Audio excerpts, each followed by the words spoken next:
about what's going on.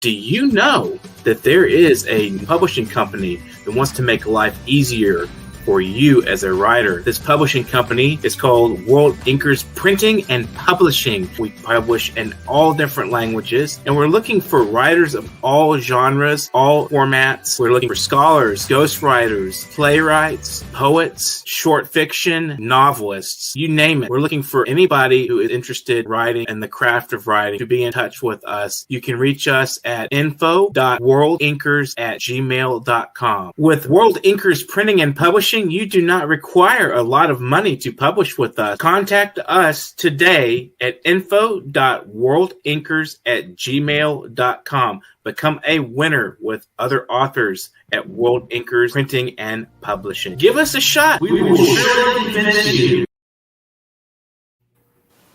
Hello and welcome to Parrot TV's The Foreign Policy Review. I am Dustin Pickering. We have co-host CARLO PARCELLI with us today, and Billy Bob, and again we have Chris Black. And I'm going to turn over the topic of discussion to CARLO and let him tell us what we're going to talk about today. So CARLO, without further ado. Yeah, today it's just our third program with Christopher Black. We've in the previous two programs we've elaborated on his bona fides, his long-time experience before the ICC, the International Court, the International Criminal Court, and where he's defended Slobodan Milosevic and a number of Rwandan military and government officials.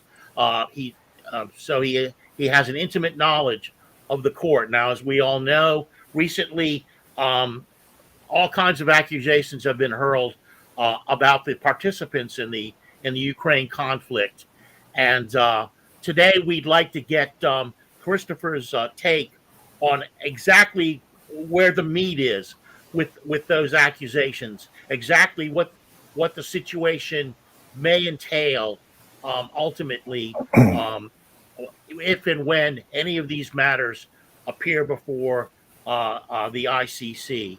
And without further ado, I'd love to hear what Chris has to say on the subject. Thanks for having me back again. It's good to be on the show. Just to clarify, I was defense counsel at the ICTY with President Milosevic and the ICTR, the International Criminal Tribunal for Rwanda. And now I'm a defense counsel at the International Criminal Court. So the three separate entities, but really linked in many ways. The ICC, which was only established recently, relatively recently in 2002, but didn't have any jurisdiction until 2003, is a court an international court which is more or less paralyzed from the get-go. It was created because the most important or biggest powers in the world are not members of the Rome Treaty, which created the International Criminal Court. For instance, Russia, China, the United States, India, Israel, and so on. The United States did actually sign the Rome Treaty, as did Israel, but then withdrew its signature. And I think Israel has done the same thing. So the ICC has no actual jurisdiction over the wars conducted by the major powers. And as a result, in the last 20 years of its existence, it's only charged Africans, and not all Africans. It's only charged African leaders who have been in the way of Western interests in Africa, such as Muammar Gaddafi, Bashir in Sudan, Kenyatta in Tanzania, Gbagbo in Cote d'Ivoire, and so on, Bemba in Congo. and often with President Gbagbo in Cote d'Ivoire, who was picked up by the French on totally trumped up charges, he's been held for many years in prison without any real evidence of any crime he's committed. In fact, judges have said several times there is no evidence against him, but the prosecution keeps appealing those decisions and holding him and finding reasons to hold him. The point being to keep him out of politics in Cote d'Ivoire because the French wanted another man installed in his place. So the idea that the ICC can have jurisdiction and will investigate war crimes conducted or committed in Ukraine is a real problem because they have no jurisdiction over A, Russia, B, the United States, or Ukraine. Ukraine is also not a signatory of the Rome Treaty. However, a few years ago, after the NATO-backed coup in Kiev, which put in the Nazi-oriented regime in Kiev, and then the eastern provinces of Ukraine pulled away, wouldn't accept that coup government, and so established their own governments in the east, and were then attacked by the Kiev regime. The Ukrainian government, or the Kiev government, sent a letter to the ICC saying it would adhere to their jurisdiction if they investigated crimes of the Russians and so on in Ukraine. So it's for an exception. So they accepted the ICC jurisdiction for that exception. So they can argue that they now have given to the ICC jurisdiction, but it's problematical whether that's really effective or not. So when President Biden or some other NATO leader says that Russia is going to be charged with war crimes before the ICC, I don't see how that can work. And let alone, because if the ICC began investigating in an objective fashion, it would more likely be indicting NATO leaders and Ukrainian and Kiev regime leaders for their war crimes in Ukraine. I know that the ICJ has turned down the Russian application of genocide in Ukraine as a rationale for the liberation or invasion, or how you'd have it. Now, what's the relationship between the ICJ and the ICC? Well, they're separate in that the International Court of Justice is a civil court and was created as, when the UN Charter was created, it was created as a division of the United Nations itself. And it has jurisdiction over disputes between state parties. So states arguing about the meaning of a treaty, how to interpret a treaty, like the Convention of the Seas or something like that, or international borders. It was most famously used in a war setting with the case filed by Nicaragua against the United States when the United States mined the harbors of Nicaragua to blockade the country, commit aggression against it during the Sandinista civil war. And they won. The ICJ did declare that that was an act of aggression. But that's a simple declaration. They don't have any ability to punish anybody or send anybody to jail once they've made that determination. But the Russian case, like a case was filed by some people against Serbia for committing genocide, allegedly at places like Srebrenica. But the trouble is that the state parties don't take part in the case. Sometimes, like Serbia never even took part in that case and never defended it. So it's just an automatic default judgment. And I suspect something similar happened.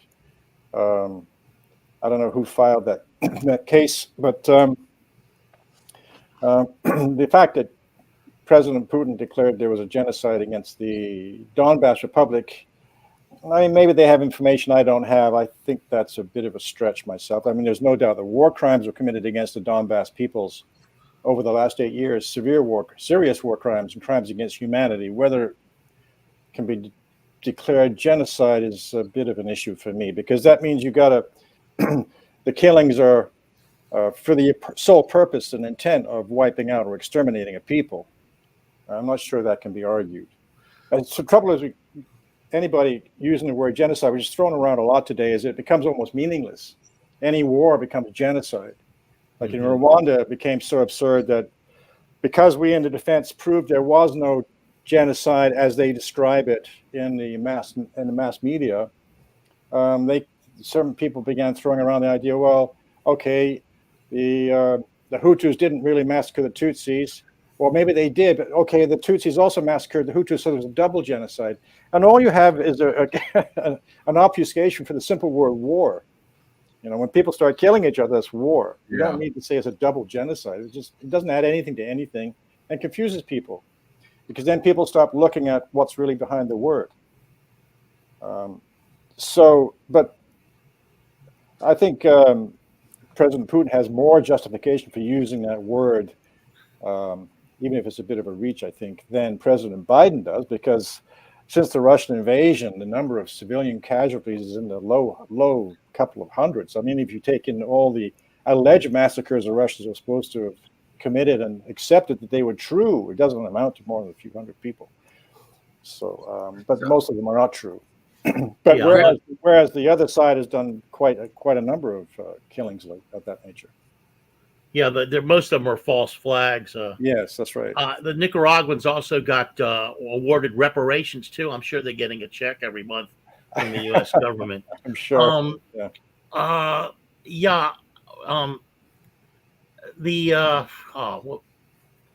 The situation in Ukraine, the notion of genocide, was, I think, from the Russian side, was in a sense, was, I think, anecdotal.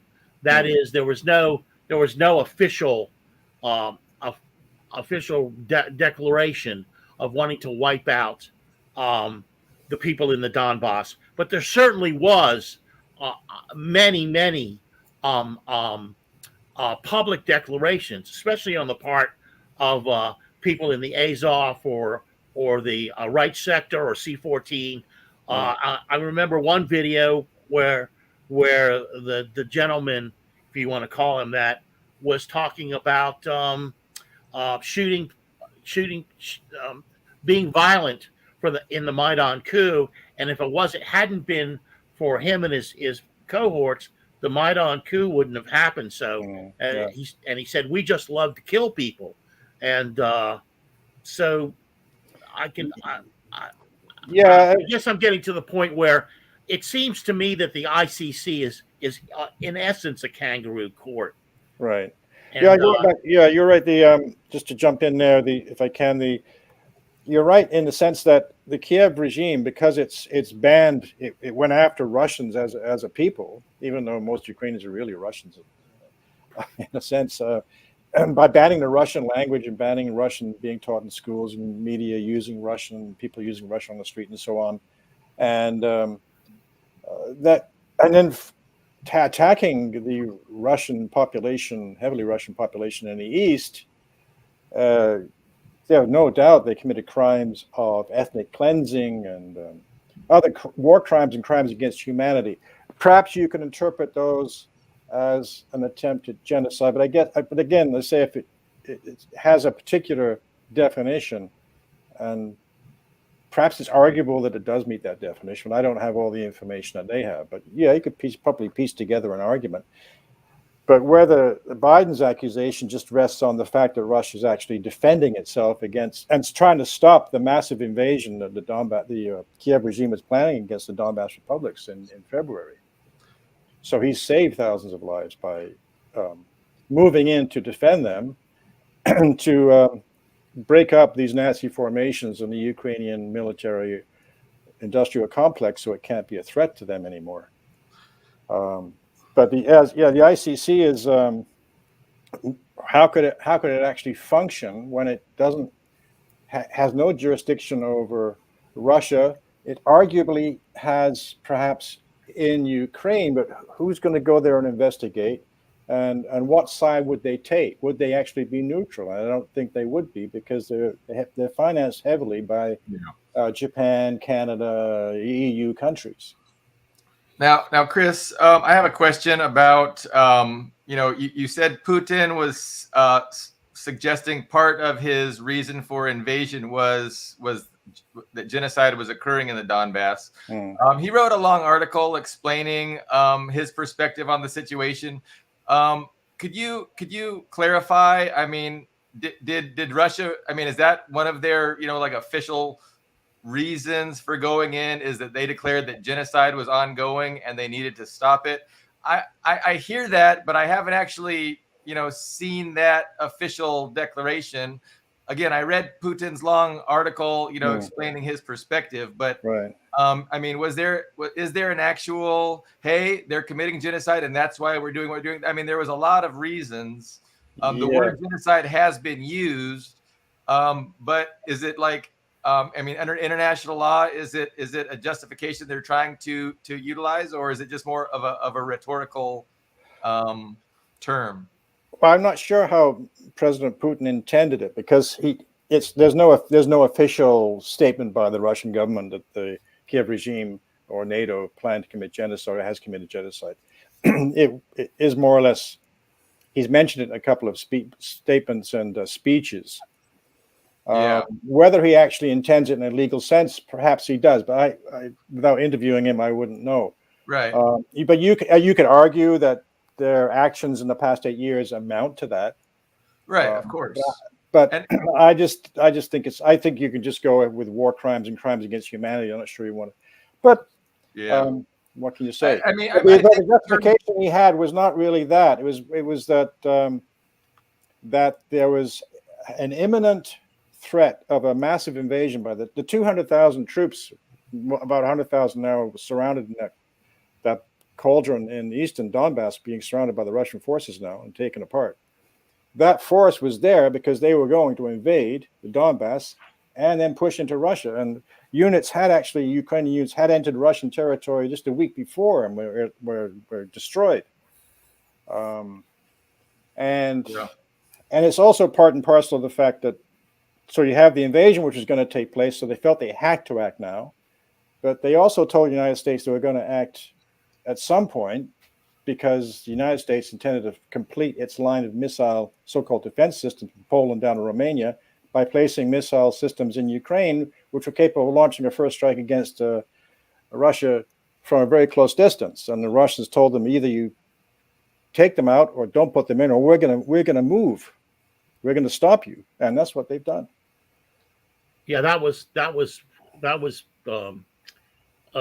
stated by Mearsheimer and people like Kissinger and even the current head of the CIA for years. So that would happen. I want to ask though, perhaps none of the participants in the immediate conflict, the United States, Ukraine, and Russia are signatories to the ICC. Right. But I think from a public relations aspect, the United States might see an advantage in using someone that is a signatory to present a case to the ICC as a proxy. Do you think that's a possibility, or? Well, they were just that somebody. I mean, anybody can file a complaint. You could file a complaint to the prosecutor of the ICC, Mr. Khan, and demand that they investigate, say, Russia for alleged crimes in Ukraine, and they could open a file and start an investigation. They don't need it from a state party. It can be anybody can file a complaint. There is a mechanism whereby the Security Council can refer a case to the ICC, but that's not going to happen because China and Russia will veto that. But any state party or any NATO country or government, Canada, for instance, could file such a complaint. Maybe they already have. I think they already have. And any citizen could do so. You can write to the ICC and demand that they investigate the United States for crimes wherever it's operating, say in Syria, where just yesterday the American forces kidnapped again several civilians and took them who knows where to do who knows what with. And that's about the fifth time in the last 3 weeks they've kidnapped civilians and taken them out of villages. Nobody knows where they've gone or what they're doing with them. That's a definite war crime. Yeah. Extraordinary rendition. Yeah, exactly. Maybe being held hostage. I don't know what. But so that means if I had enough clout and I presented this case I might be able to get a bag of money from the CIA for my efforts. Yeah, I'm joking, but yeah, but you could. So I can send you the address. You can just write to the prosecutor and then file a formal complaint. If you want, you could have a complaint against Kiev regime for attacking the Donbass. You can demand that they investigate their crimes. Why not? Yeah. And Okay. make it an open letter. But that is true. There's a problem with. So the main problem with the ICC investigating these crimes is jurisdiction. But but even if they had jurisdiction over, say, Russia and Ukraine, United States, how is this investigation going to take place? Who is going to do it? And then you get down to the question of who is in charge at the ICC and who the personnel are, and will they actually have a dare to charge the United States in face of the fact you have the Hague Invasion Act, or was Jesse Helms first came up with this idea that if any American is charged with war crimes and taken to the Hague, the American army can go in and break him out of there with force. And that's still the official policy, I understand. So how dare they ask the ICC to investigate anybody when they will not let themselves be investigated by the ICC? Yeah, Pompeo's statement, his carte blanche statement that no American can be brought before the ICC or I imagine the ICJ. Right. Not even a serviceman who commits war crimes on the ground. I mean, that was an extreme statement that he made about that. But I think that's just the general feeling, adding to the fact that this is just this is like a judicial form of the IMF or the World Bank, where it's heavily weighted toward U.S. money and power. Right. So, they take the position that only the American forces can try their own personnel for any war crimes committed. But we've seen that doesn't really work. I mean, the only case that received any real recognition was the My case, and there they kept it down at a lower level officers. They didn't allow the other officers higher up to be charged. So General Westmoreland, who was in charge of that, was never touched. Or their investigations end up with small fry being charged with something small. Yeah, and My Lai is interesting because in Seymour Hersh's book, and actually many other places, you said the higher ups, the command was actually in helicopters above the scene for hours, directing Cowley and Medina and the people on the ground. So right. So all of this talk about war crimes tribunals and ICCs and stuff that's out in the general public. So that's essentially public relations. That's just Madison Avenue. Basically, it's propaganda. I see it's basically propaganda to generate support for the so-called war effort against Russia in Ukraine. So you get people all fired up. The Russians are committing war crimes and genocide, and so we have to keep this thing going. We have to defend the Ukraine to the last Ukrainian. They keep thinking they're bleeding Russia, but it's not. They're bleeding the Ukrainian people dry. It's very cynical. Yeah, it's very cynical. And when you imagine, as we say, there's war crimes being committed by the ongoing invasion of Syria as we speak, and Iraq. Yeah. And then NATO has committed so many war crimes in so many countries in the last 20, 30 years. Canada, we had a case in 1993, a unit in paratroop unit in Somalia who ended up torturing some prisoners. And there was a big scandal here about that because certain officers tried to bury it. Other officers brought it to the attention of the public. And that unit was actually disbanded. But still, these things go on. A lot of you end up with Nazis in the Canadian forces, and there's probably the same in the American forces and European forces. They tend to congregate there. But yeah, it's mainly for propaganda purposes. Then you come to the question, well, what is the purpose of the ICC? The ICC purpose was to try and stop wars by letting leaders know that if they commit war crimes, they're going to be tried. And now you have the just a couple of years ago, the section in the Rome Statute for against aggression came into play. So now they can be charged. Nations can be charged with aggression. That was not allowed to come into the statute for many years, and it's still not quite operable because it only can start functioning really when so many other countries ratify, which hasn't been done yet. So Russia cannot be, say, charged with aggression.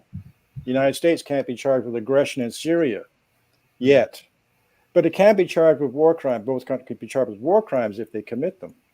So the purpose of what annoys me about the ICC is, even though it doesn't have jurisdiction necessarily over certain of these wars, the prosecutor could still, you think, have a moral weight and come out and make statements about certain actions governments are taking, saying that in my view is this and this. But then again, we risk them, of course, just speaking only against the enemies of the United States and not against the United States. My memory's failing me a little bit, but I understand several members of the ICC, or maybe I'm confusing it with the ICJ, came out with strong statements against U.S. aggression, not necessarily in Ukraine, but the United States then froze their personal bank accounts or threatened to. Yes. Do you know about that? Well, the United States has made threats and sanctioned many of the judges and the prosecutors at the ICC for making statements that they were going to investigate the United States. They did it when the prosecutor, the previous prosecutor, said she was going to investigate Americans for war crimes in Afghanistan.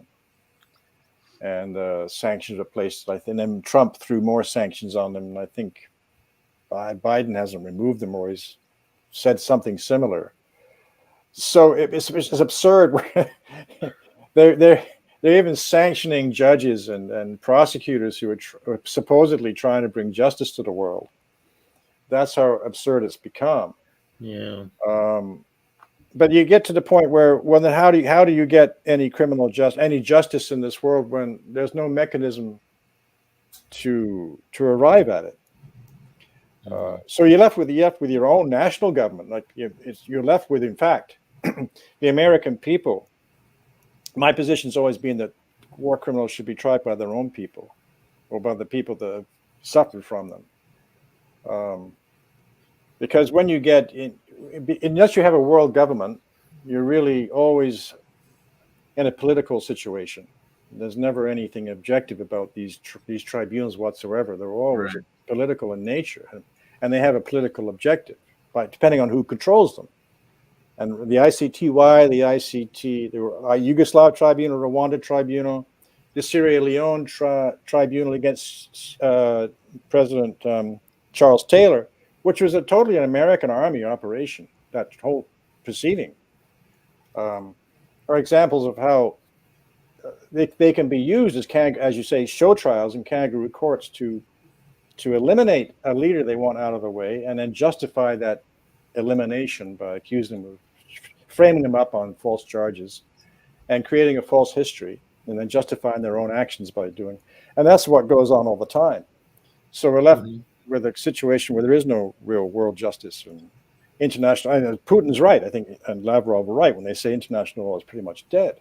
We have all these nice principles, and desiderata, you got these documents which say this is the law, but there's no effective mechanism to enforce it. There's no will to apply them. There's no will to obey them. And the United States and NATO have now said there is no international law. There's only this rules-based order, and they never tell you what the rules are. It's just whatever they say goes, and that must be the rules. And the international law doesn't really exist for them. Yeah, there's no clearer example of that than so-called free and fair elections, where they're only free and fair if Washington's man wins or woman wins, and if he or she does not win, there's hell to pay. and it's a dire situation. I wanted to just it's a little early to ask this, but I wanted to ask you about Julian Assange and to get your take on. We're going to take a brief break and then we'll go into that question. Okay. Great. That's a great question. Thanks, Carlo. Are you curious about financial literacy? Then take a look at Professor Anthony Rivecchio's new program on Parrot TV. It's called Financial Focus University. This is an excellent program to learn about questions related to your own finances post-COVID, and how you can manage your money, how you can work with your tax situation. And this is an excellent and informative discussion of financial literacy. With Professor Anthony Rivecchio, your financial problems will be solved at Parrot TV with Financial Focus University. World Inkers Monthly magazine is a fine source for your literary interests. It's an all-source magazine with poetry, prose, and essays and articles, as well as interviews. It's all full-color art and photography from a variety of voices and artists. You will find this magazine entertaining. This is an all-purpose readership, and we are looking for new voices. This sleek, full-color edition of World Inkers Monthly magazine will be something pleasant for your eyes as well as for your mind. And we're looking for authors for one book promotion in the magazine. If you're a business, we want to promote your business. You may submit your book reviews, your academic or non-academic articles on the humanities and the arts, as well as your literary writing and creative output to publication.worldinkers@gmail.com. World Inkers Monthly Magazine does not spare any ink. Keep inking for World Inkers Monthly Magazine. Welcome back to the Foreign Policy Review, and I'm Dustin Pickering. We had a question about Julian Assange, so I'll let Carlo reiterate that question, and then we can go into some speculations and answers. Well, I'd just like to ask Christopher his opinion about the Assange situation. Well, I don't have a popular one on Julian Assange. What I can say is he should not be in jail, and he's not guilty of any of the crimes he's charged with. And it's very strange that he is charged when all the information he published was published in partnership with the New York Times, the Washington Post, the Guardian, Le Monde, Der Spiegel, and other major newspapers around the world at the same time. He worked hand in glove with the New York Times and the Guardian. He was in their offices week after week after week. So how he can be charged and yet not those major newspapers is beyond me. I do not understand that, and that's not fair. It's a case of extreme selective prosecution. And why that has not been argued at his extradition hearing is also strange to me. I do not understand the defense point of view.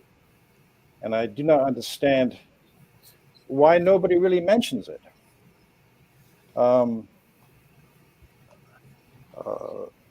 So now he's got, I was thinking that perhaps he would, as the initial British court rejected the extradition request from the United States, I thought that the appeal court would maintain that, but I was wrong. He still has a chance, his lawyers still have a chance to request a stay anyway from the British Attorney General, and that may still take place. And that could take some while. But how the United States government can maintain a case against him and yet not charge the newspapers that that were his partners. And if you go to Wikipedia, they're still listed as his partners, or Wikipedia's partners, WikiLeaks partners. That just is bizarre. And anyway, his defense, if he ever is extradited to the United States, he has a perfect defense. A, that nothing he did was illegal, and secondly, that it's a selective prosecution. What's your unpopular opinion, though? Well, I'm not really a fan of Julian Assange because WikiLeaks was set up, as he stated several times, to bash China and to criticize China. And that's exactly what they did when they were set up. Yeah. In fact, they had a big cover story a week before they started operations. Newsweek gave them a big cover story, which is very strange. Right. And then, many of their leaks, in fact, all of them, there was a big push against Syria. There was a lot of information, disinformation put out against President Assad of Syria, against North Korea, against Iran, against Russia, against China, and 9/11. And in fact, Julian Assange has said several times that people who want to investigate 9/11 are conspiracy theorists. And I find it very odd that he claims to be for the truth and for finding the causes of wars, but doesn't want to investigate 9/11 and says to leave it alone. And he said that several times on video. He's famous. Most people seem to think he's famous for that Iraqi video of the helicopters, gunmen shooting down these people in the street in Baghdad or somewhere in Iraq, which was great to release. But on the other hand, the Iraqi resistance was releasing videos like that every day for like 6 years. But they were never picked up by the Western press, but his was. I mean, that's fine. And some of the things he's released are revealing of American operations and State Department thinking and so on and so forth. But I don't see WikiLeaks as this great journal or information center which is releasing the truth about things, because it was too often used as a cover to put out. Because let me put it this way: every time I saw a leak by WikiLeaks put out, it was immediately picked up, a lot of them by CNN and PBS and CBS, NBC and CBC and BBC, and saying WikiLeaks says President Assad, WikiLeaks says Kim Il-jung, WikiLeaks says Iran's doing, WikiLeaks says. And that was how it was used. And yet Julian Assange never once criticized those news media for using that material to attack America's enemies. And he has close friends. He's close friends with like Von Smith, who's connected to George Soros and so on. So I don't know. It's not popular opinion, but it's shared by some, that I just don't really know his true objectives. But there's no doubt that he's not guilty of anything that he's charged with, and he should not be in jail, and he should be released. You know, I have a certain understanding which is a little bit different, and mine might not be accurate. But what the U.S. charges against Assange, what distinguishes those charges from what the New York Times did and the Washington Post did, is that they're always alleging that Assange was actively eliciting and trying to recruit people to steal information. So and I thought my understanding was those were the kinds of charges that were being labeled against being leveled against him, and that's what distinguished him from the other publishers, that he wasn't just a publisher, that he was an active agent of a foreign country or a spy. And what he was doing was breaking U.S. law in a way that the New York Times wasn't. And I thought those were the charges he was going to be extradited on, which are also fake. Like, I don't believe that's true. No. Yeah, I don't see it either. I don't see that because WikiLeaks was there. I mean, he made an announcement. You can send us things, but you can do that to any newspaper. You can contact a journalist and send them information. I mean, where did Daniel Ellsberg send his stuff? To the New York Times. They released it. To say that he was searching or trying to deliberately undermine American security, I think, is nonsense. Right. I mean, there's text chats where he's texting, people with access to information and trying to get them. It's all alleged, but that's the Western case. And I think one of the people that were the primary witness against him has already recanted and said it's not true. I made it up. But and it's also a matter of jurisdiction. I mean, he's a foreigner. He's an Australian. Right. He didn't do anything in the United States. Right.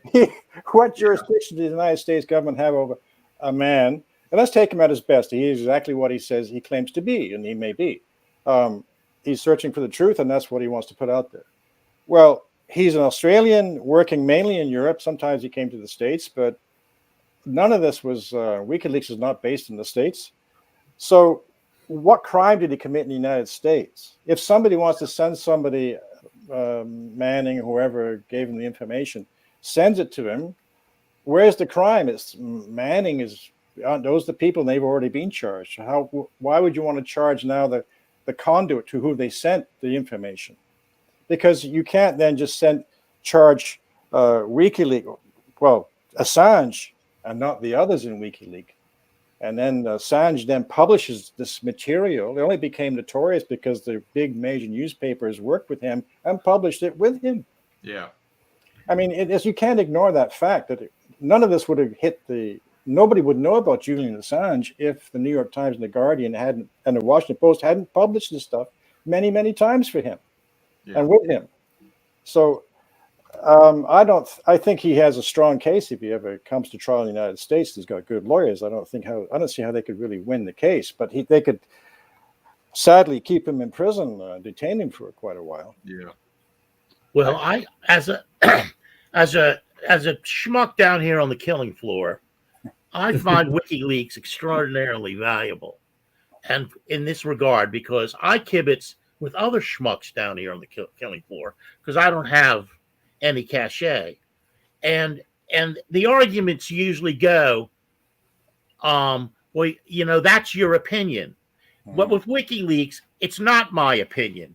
It's the actual statement from the State Department official writing to Victoria Nuland or whoever, or Mike Pompeo or Bolton or anybody. It's their words, and people will go, no, it's not. It's your opinion. Well, it's not. It's actually what your government official actually said. It's a quote. It's a quote that's been provided. It's on. They reproduce the State Department stationery. It's there. I mean, I know you could fake that, but I don't believe they're faking that. I believe that those messages are the genuine article, because to tell you the truth, you bring up the Guardian.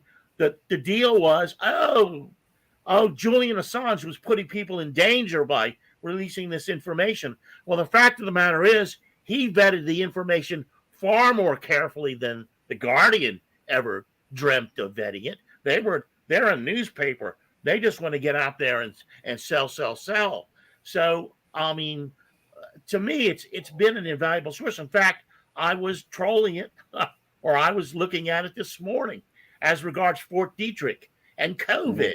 Yeah. Fort Detrick is close to my house. It's in Frederick, Maryland. It's about, a 45-minute drive from my house.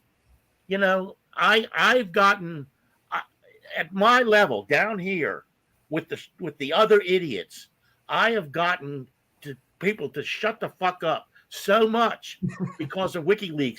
I'm so grateful. I just wanted to.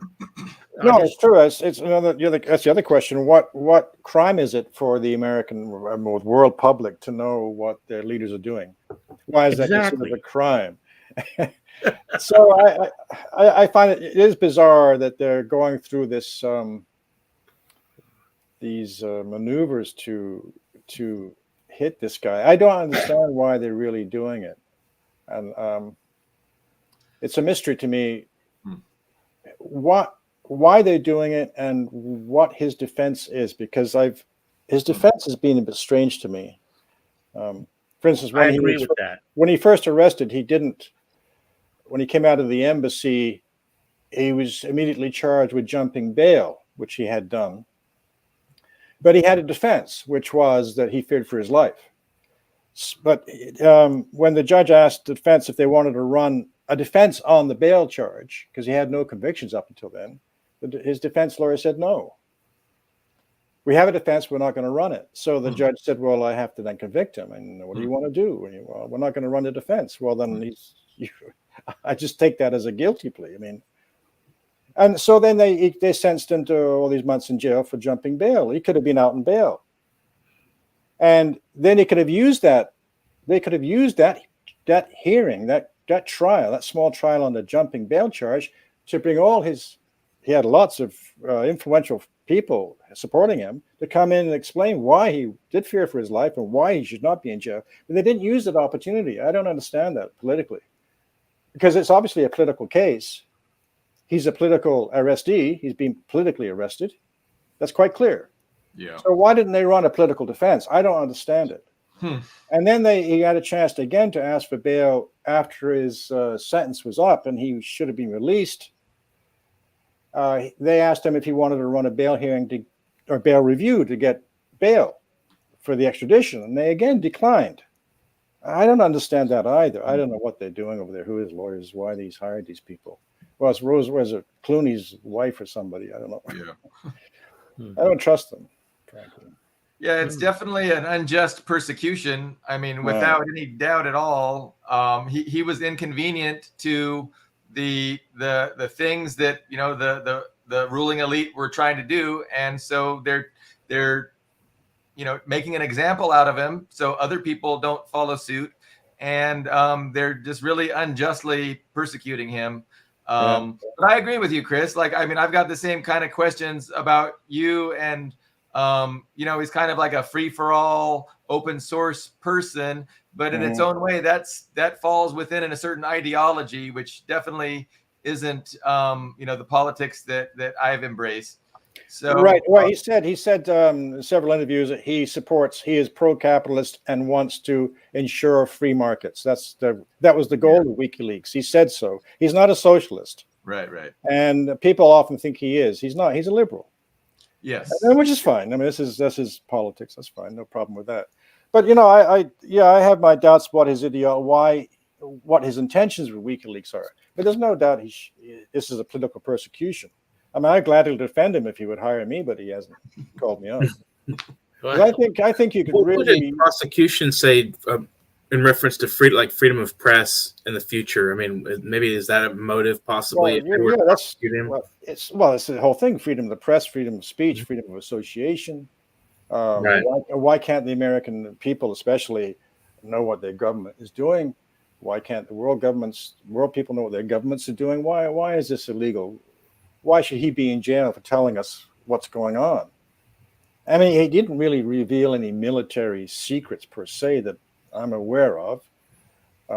Like there's some unit was going to go into attack someplace, and when he revealed the information, they got eliminated because of that.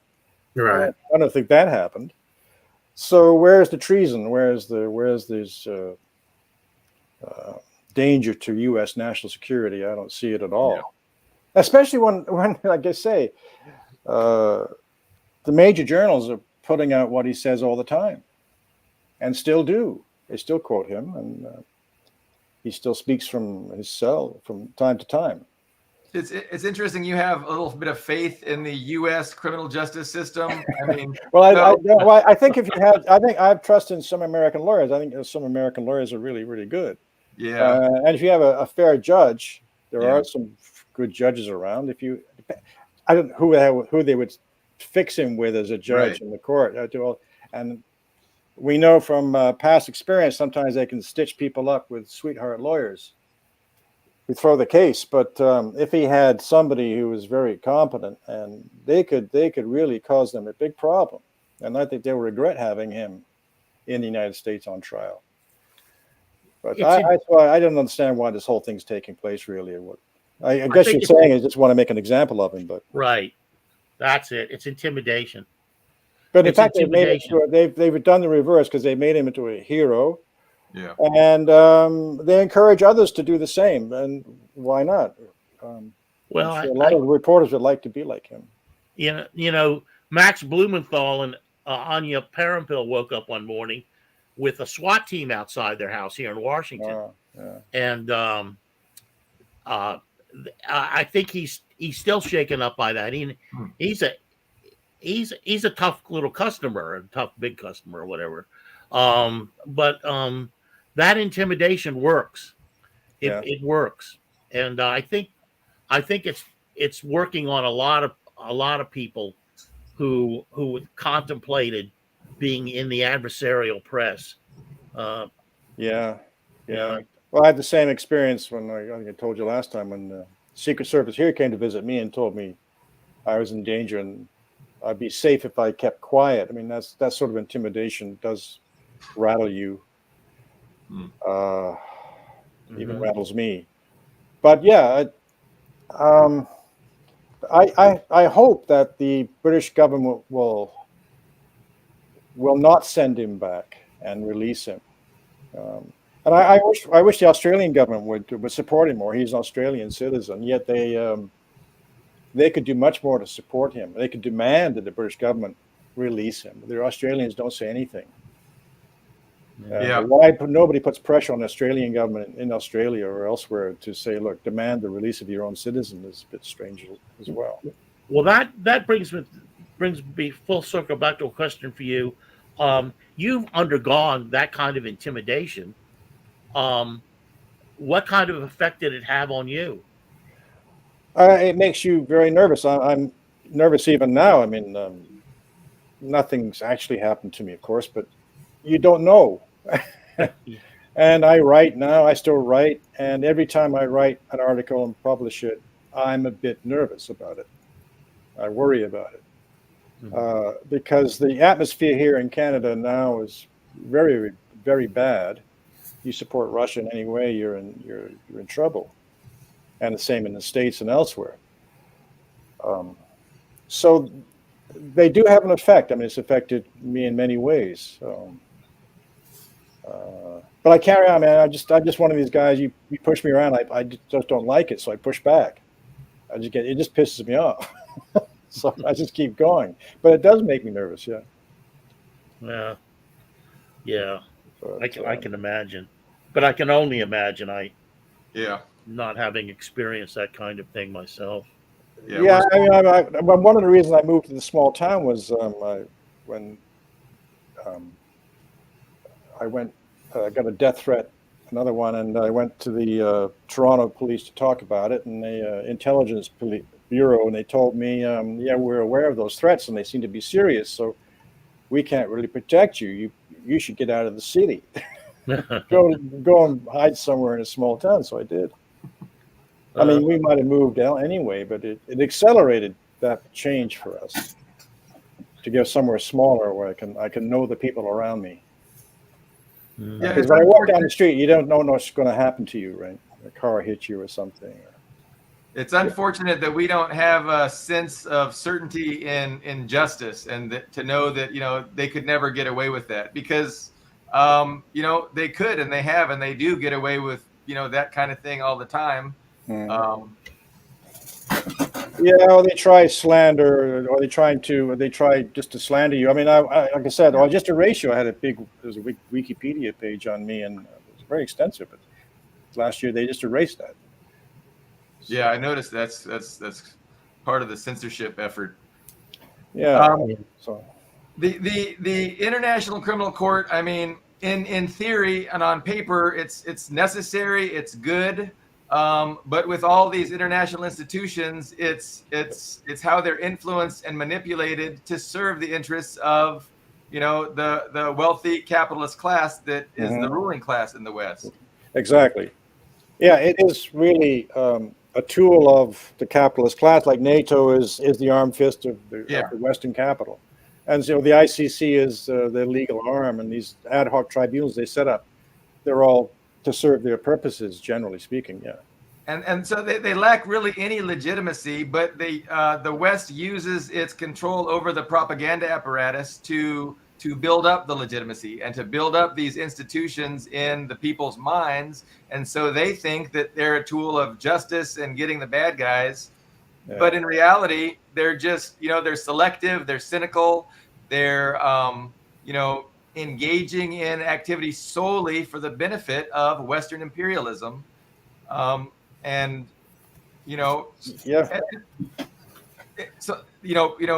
like you were saying, Putin has said, like you said, there's no such thing as international law. There is no, law-based order.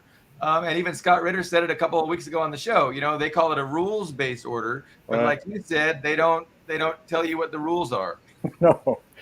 And we have now the Russians have setting up. By the way, we have to remind people the Russians themselves are setting up a war crimes tribunal in Crimea, and they now they've captured several dozen, maybe a couple of hundred NATO officers of high rank, apparently, and they tend to have them on trial for war crimes in the Ukraine.